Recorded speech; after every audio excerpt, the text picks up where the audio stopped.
হাবিলের ঘটনা তুলে ধরবেন যে কাবিল কি করলো না, আল্লাহ তাআলা মানলো না, সীমা লঙ্ঘন করলো। হাবিল আলাইহিস সালামকে মারার জন্য কাবিল প্রস্তুতি গ্রহণ করলো। এবার কাবিল কি করতেছে, জুলুম করতেছে, অত্যাচার করতেছে।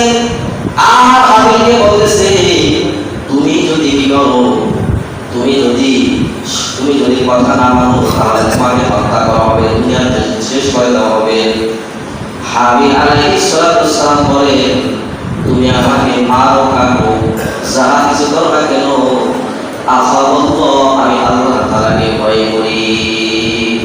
আর শুনে রাখো নিশ্চয় আল্লাহ পাক রব্বুল আলামিন ওই ব্যক্তির আমল কবুল করবে যে ব্যক্তির ভিতরে আছে কি পরহেজগারি, যে ব্যক্তি মুত্তাকিদের আমলে আল্লাহ কবুল করবে।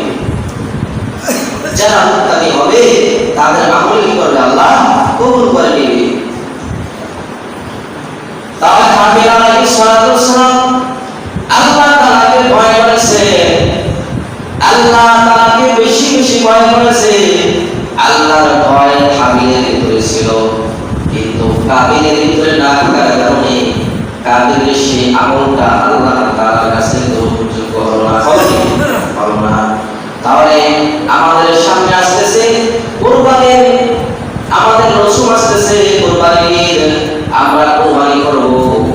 আগে আমরা এই কাবিল এবং হাবিলের থেকে শিক্ষা গ্রহণ করে নিব।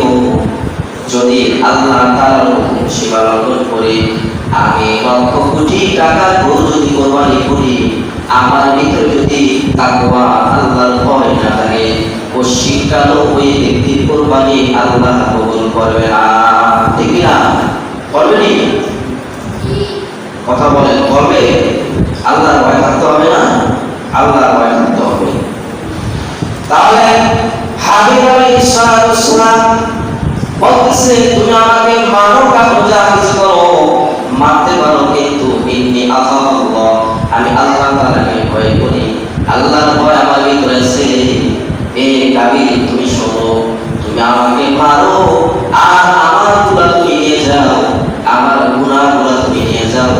এই যে বিগত কাবিল তার ভাই হাবিলকে হত্যা করে দিল। হত্যা করার পরে সে চিন্তা করলো আর কি করলাম, আমি তো আল্লাহ তাআলার সীমা লঙ্ঘন করেছি, আমি তো সীমা লঙ্ঘন করেছি, আমি এখন কি করবো, আমার বাবার কাছে কি বলবো?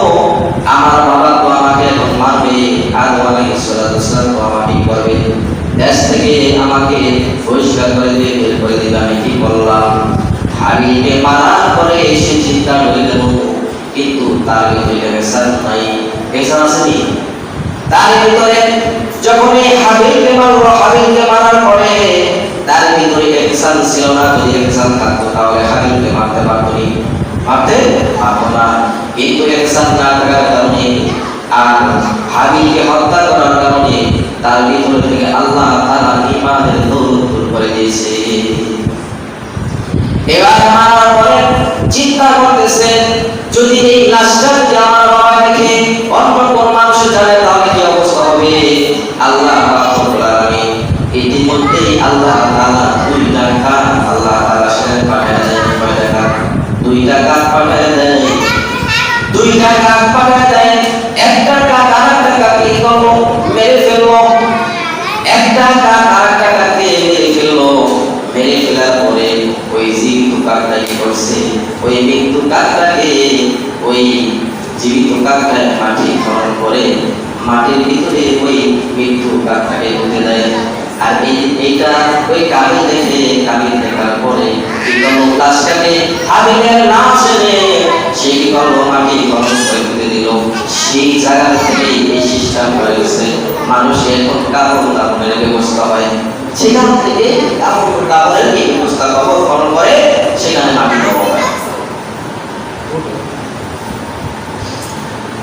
তাহলে দেখেন আমরা যাহা কিছু করবো সব কিছু একমাত্র কার উদ্দেশ্য হইতে হবে, একমাত্র আল্লাহ তাআলার উদ্দেশ্য হইতে হবে। আমার নামাজ রোজা হজ যাকাত যাহা কিছু করি সব কিছু একমাত্র আল্লাহর জন্য হইতে হবে। যদি আল্লাহর জন্য না করি তাহলে আমার কোনো ইবাদত কোনো আমার আল্লাহর দরবারে কবুল হবে না। কাবিল এবং হাবিল আলাইহিস সালাম থেকে এই সিস্টেম শুরু হয়ে গেল। তাহলে আমাদের যে সামনে আসতেছে কি কোরবানি, এই কোরবানি এগুলা একমাত্র আল্লাহ তাআলার সন্তুষ্টির জন্য করতে হবে।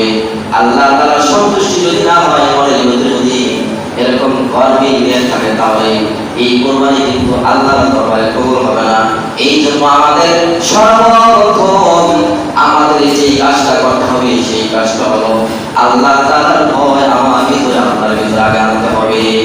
আগে আল্লাহর ভয় আনতে হবে।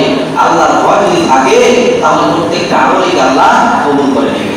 আল্লাহ পাক রব্বুল আলামিন আমাদের সবাইকে আমল করার তৌফিক দান করুন। তাহলে এখন বর্তমান চলতেছে জিলহজ, এরপর সামনে আসতেছে কি জিলহজ। নাকি জিলহজ মাস শেষ হওয়ার পরেই কি আসতেছে জিলহজ। তাহলে এই জিলহজ মাস সামনে আসতেছে। এই জিলহজ মাসের চাঁদ উঠার আগে আগে আমাদের গোসল রক্ত যাদের বড় আছে, বগলের নাভিতে যত চুলগুলো আছে, এগুলো সব পরিষ্কার করে নেব। 10 দিন পর্যন্ত, অর্থাৎ কোরবানির দিন পর্যন্ত আমরা এগুলাকে কর্তন করবো না। যদি কর্তন না করি, তাহলে অনেক সওয়াবের দিকে হবো। আর যখন এই জিলহজ মাস, যখন এই চাঁদ দেখবো, তখন থেকে কি 9 জিলহজ পর্যন্ত আমরা রোজা রাখবো। একটা রোজা এক বছরের নফল রোজার সওয়াব, নফল আমলের সওয়াব, নফল ইবাদতের সওয়াব এবং লাইলাতুল কদরের সওয়াব আল্লাহ তাআলা দান করবে। এই জন্য আমরা খেয়াল রাখবো, সামনে আসতেছে কি জিলহজ মাস। এই মাস শেষ হওয়ার পরে জিলহজ মাস, জিলহজ মাসে হয়েছে কুরবানি। আল্লাহ পাক রব্বুল আলামিন আমাদের সবাইকে জেনে শুনে আমল করার তৌফিক দান করুন। ওয়া আখিরু দাওয়ানা আলহামদুলিল্লাহি রাব্বিল আলামিন। আমাদের উপদেষ্টা ইয়ানুস স্যার, উপদেষ্টা ইয়ানুস স্যারকে আপনাদের সামনে